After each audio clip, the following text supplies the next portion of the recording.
ಸೋಮಶೇಖರ್ ಮಹಾದೇವಪ್ಪ ಕೊತ್ತಂಬರಿ ವಕೀಲರು ಹಾನಗಲ್, ಪಂಚಮಸಾಲಿ ಸಮಾಜದ ಮುಖಂಡರು, ಮಾಜಿ ಪ್ರಧಾನ ಕಾರ್ಯದರ್ಶಿಗಳು ಮತ್ತು ಈ ಟ್ರಸ್ಟಿನ ಕಾನೂನು ಸಲಹೆಗಾರಾಗಿ ಮಾತನಾಡ್ತಾ ಇದ್ದೇನೆ. ಈ ಸಮುದಾಯಕ್ಕೆ ಒಂದು ಗುರುಪೀಠವನ್ನು ಸ್ಥಾಪನೆ ಮಾಡಬೇಕು. ಭಾಳ ದೊಡ್ಡ ಸಮಾಜ, 1 ಕೋಟಿ ಜನ ಇರ್ತಕ್ಕಂಥ ಸಮುದಾಯ, ಇದಕ್ಕೊಂದು ಸೂಕ್ತ ಮಾರ್ಗದರ್ಶನ ಕೊಡ್ತಕ್ಕಂಥ ಗುರು ಪರಂಪರೆಯನ್ನು ಮಾಡಬೇಕಂತೇಳಿ ಕನಸ್ಕೊಂಡು ನಮ್ಮಲ್ಲಿ ಸುಮಾರು 10 ಲಕ್ಷ ಜನ ಸೇರಿ ಹರಿಹರದ ಪೀಠವನ್ನು ಸ್ಥಾಪನೆ ಮಾಡಿರುವಂಥದ್ದು ಕೇವಲ 14 ಜನ ಟ್ರಸ್ಟಿಗಳಲ್ಲ ಅನ್ನೋದನ್ನು ನಾನು ಸ್ಪಷ್ಟಪಡಲಿಕ್ಕೆ ಇಚ್ಛೆ ಮಾಡ್ತೀನಿ. ಆ ಟ್ರಸ್ಟ್ ಸ್ಥಾಪನೆ ಆಗಬೇಕಾದ್ರೆ 10 ಲಕ್ಷ ಜನರ ಅನುಮೋದನೆಯನ್ನು ತಗೊಂಡು ಇಡೀ ರಾಜ್ಯದ ಪ್ರತಿ ತಾಲೂಕಾ ಘಟಕಗಳು, ಜಿಲ್ಲಾ ಘಟಕಗಳು, ರಾಜ್ಯ ಸಮಿತಿಯ ಒಕ್ಕೋರಲಿನಿಂದ ನಮ್ಮ ಪಂಚಮಸಾಲಿ ಸಮುದಾಯದ ಟ್ರಸ್ಟ್ ಸ್ಥಾಪನೆ ಆಯಿತು. ಆ ಟ್ರಸ್ಟ್ ಅಡಿಯಲ್ಲಿನೇ ಇವತ್ತು ಹರಿಹರದ ಪೀಠ ಆರಂಭ ಆಯಿತು. ಇವತ್ತು ಪೀಠ ಏನಾಗಿದೆ, ಅವರ ನಡವಳಿಕೆಗಳೇನು ಅನ್ನೋದನ್ನು ಒಬ್ಬ ನಮ್ಮ ಸಮುದಾಯದ ನಾಯಕ ಹೇಳ್ತಾನ. ಆ ಹರಿಹರ ಪೀಠದಲ್ಲಿ ವಚನಾನಂದ ಸ್ವಾಮಿ ಮುಂದುವರಿಲಿಕ್ಕೆ ನಾಲಾಯಕ್ ಅಂತ ಹೇಳ್ತಾನೆ. ಅದು ನಾನಲ್ಲ, ಅದು ಎಚ್.ಎಸ್. ಶಿವಶಂಕರ್, ಒಬ್ಬ ಮಾಜಿ ಶಾಸಕರು ಹೇಳಿರ್ತಕ್ಕಂಥ ಹೇಳಿಕೆ. ಅದನ್ನು ತಮಗೆ ಬೇಕಾದ್ರೆ ಅವ್ರ ವಿಡಿಯೋ ಇದೆ, ಅದನ್ನು ಕೂಡ ತಮ್ಮ ಮುಂದೆ ನಾನು ತೋರಿಸ್ತೇನೆ.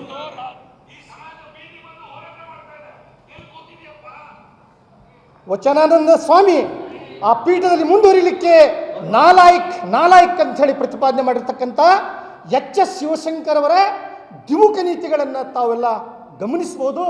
ಅವ್ರ ರೆಕಾರ್ಡನ್ನು ಹಚ್ಕೊಡಿ, ತೋರಿಸಿ ಅವರು. ಇವತ್ತ 18 ವರ್ಷದಿಂದ ಹರಿಹರ ಪೀಠಕ್ಕೆ ಎಚ್.ಎಸ್. ಶಿವಶಂಕರ್ ಆಗಲಿ, ಅವ್ರ ಜೊತೆಗೂಡಿದವರಾಗಲಿ, ಅವ್ರು ಯಾರು ಪೀಠವನ್ನು ಕಟ್ಟಲಿಕ್ಕೆ ಆಗಲಿ, ಭೂಮಿಯನ್ನು ಖರೀದಿ ಮಾಡಲಿಕ್ಕಾಗಲಿ, ಅಡಿಗಲ್ಲನ್ನು ಹಾಕಲಿಕ್ಕಾಗಲಿ, ಅವ್ರು ಯಾರ್ದು ಕೂಡ ತ್ಯಾಗ ಪರಿಶ್ರಮ ಇಲ್ಲದವ್ರು ಬಂದಿರೋದು.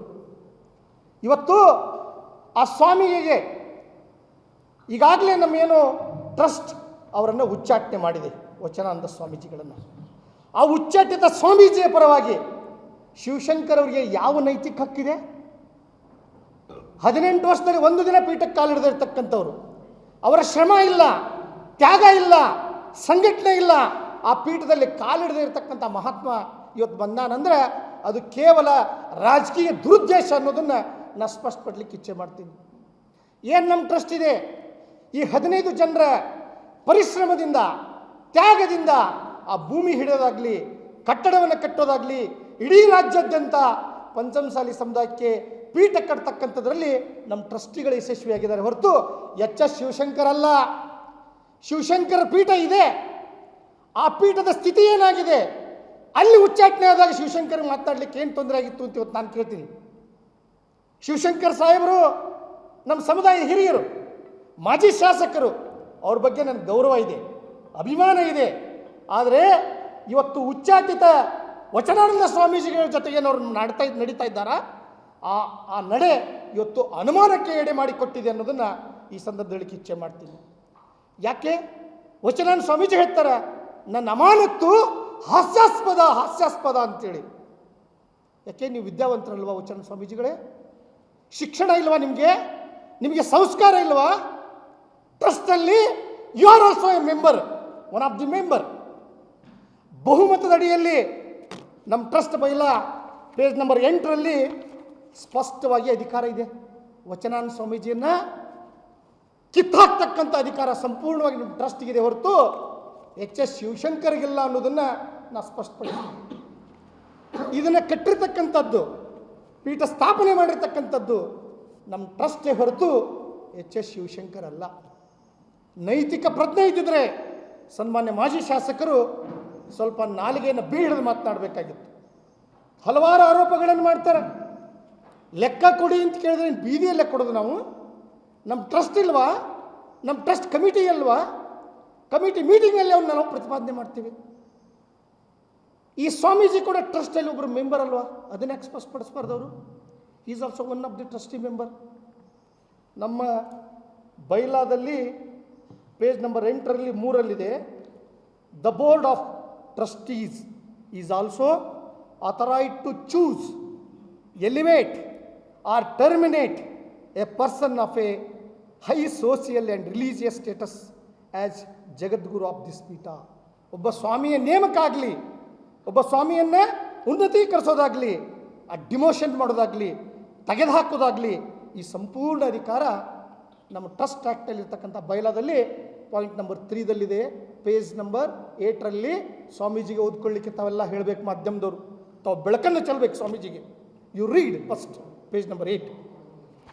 ಆಮೇಲೆ ಪೇಜ್ ನಂಬರ್ 9ಅಲ್ಲಿ ಒಂದು no man is above the law of land, no man is above the law of land. ಯಾವುದೇ ವ್ಯಕ್ತಿ ಕಾನೂನಿಗಿಂತ ದೊಡ್ಡವನಾಗಲಾರ. We respect to laws first. ನಾವು ಕಾನೂನನ್ನು ಗೌರವಿಸಿದರೆ ಕಾನೂನು ನಮ್ಮನ್ನು ಗೌರವಿಸ್ತಾರೆ. ವಚನಾನಂದ ಸ್ವಾಮೀಜಿಗಳಿಗೆ ಇದು ತಿಳುವಳಿಕೆ ಬರಬೇಕು. ಯಾಕೆ ಇವತ್ತಿದೆಲ್ಲ ಗೊಂದಲಾಯಿತು? ಅವರ ನಡವಳಿಕೆ, ಅವರ ದುರ್ನಡತೆ, ಅವರ ಅಸಹಕಾರ, ಸಾಮಾಜಿಕ ಸಂಘಟನೆಯಲ್ಲಿ ಯಾವುದಾರ ಒಂದು ಬಡವನ ಮನೆಗೆ ಹೋಗಿದ್ದು ತಾವು ನೋಡಿದ್ದೀರಾ ಮಾಧ್ಯಮದಲ್ಲಿ? ಒಬ್ಬ ಜನಸಾಮಾನ್ಯನ ಮನೆಗೆ, ಒಬ್ಬ ಕೂಲಿಕಾರನ ಮನೆಗೆ, ಒಬ್ಬ ನಿರುದ್ಯೋಗಿ ಮನೆಗೆ, ಒಬ್ಬ ಆರೋಗ್ಯ ಕೆಟ್ಟಂಥವನ ಮನೆಗೆ ಹೋಗಿ ಆ ಪಂಚಮಸಾಲಿ ಸಮುದಾಯದ ಕಟ್ಟ ಕಡೆಯ ಮನೆಗೆ ಎಂದಾದರೂ ಹೋಗಿ ಅವರಿಗೆ ಆತ್ಮಸ್ಥೈರ್ಯವನ್ನು ತುಂಬುವಂಥ ಪ್ರಯತ್ನವನ್ನು ಮಾಡಿದಾರಾ? ಇವತ್ತು ನಾನು ಕೇಳ್ತೀನಿ, ಕೇವಲ ನಾ ಸ್ವಾಮೀಜಿ ಅಂತ ತಿಳ್ಕೊಂಡು ವಿದೇಶಿ ವ್ಯಾಮೋಹವನ್ನು ಇಟ್ಕೊಂಡು ಫಾರೆನ್ ಸುತ್ತಲಿಕ್ಕೆ ನಾವು ಸ್ವಾಮೀಜಿನ ಮಾಡಿಲ್ಲ. ಈ ರಾಜ್ಯದ ಕಟ್ಟ ಕಡೆಯ ವ್ಯಕ್ತಿ, ಈ ಸಮುದಾಯದ ಬಡ ವ್ಯಕ್ತಿಯನ್ನು ಇವತ್ತು ನಾವು ಉದ್ಧಾರ ಮಾಡಬೇಕಾಗಿದೆ. ಅವನಿಗೆ ನಾವು ಸಂಸ್ಕಾರ ಕೊಡಬೇಕಾಗಿದೆ, ಅವನಿಗೆ ಶಿಕ್ಷಣ ಕೊಡಬೇಕಾಗಿದೆ, ಅವನಿಗೆ ಉದ್ಯೋಗ ಕೊಡಬೇಕಾಗಿದೆ, ಅವನಿಗೆ ಲಿಂಗಧಾರಣೆ ಮಾಡಬೇಕಾಗಿದೆ, ಅವನಿಗೆ ಶಿವಪೂಜಾ ವಿಧಾನವನ್ನು ಮಾಡಬೇಕಾಗಿದೆ. ಅವರ ಶಿವಪೂಜಾ ವಿಧಾನಗಳನ್ನು ತಾವು ಈಗಾಗಲೇ ಸೋಷಿಯಲ್ ಮೀಡಿಯಾದಲ್ಲಿ ಬಿಟ್ಟಿದ್ದೀರಿ.